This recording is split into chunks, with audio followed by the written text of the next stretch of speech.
I'm going to show you how to crochet this really easy and very pretty textured stitch called the Primrose stitch. It's a really simple 2-row repeat pattern, so let's get into it.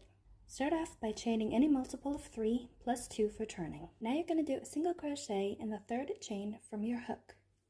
Then chain 2 and single crochet in that same stitch. Now skip 2 chains and repeat what you did here. So single crochet, chain 2, and single crochet into that same stitch. And you're going to repeat that until you get to the end of the row. And when you get to the end, do a half double crochet in the last stitch. Chain 3 and turn. Now in that chain 2 space that you had before, you're going to put 3 double crochets. And again, 3 double crochets in the next 2 chain spaces. And again, you're going to repeat that to the end of the row. Always 3 double crochets in these chain 2 spaces. And to end the row, I'm going to do another double crochet in the very last stitch.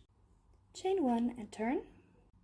And do a half double crochet in the first stitch. Now, see this cluster of 3 double crochets that we did in the row before? You're going to get to the middle and do a single crochet, a chain 2, and then another single crochet in that same spot. And again for the next cluster, find the middle, do a single crochet, chain 2, and another single crochet. And repeat that to the end of the row, where you're going to end again with a half double crochet. Chain 3 and turn, and this is where we're going to start repeating. We're going to do a cluster of 3 double crochets in each of these spaces and end with a double crochet in the last one.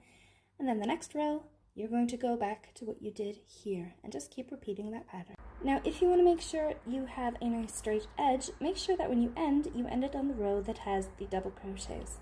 And that's all that there is to this pattern.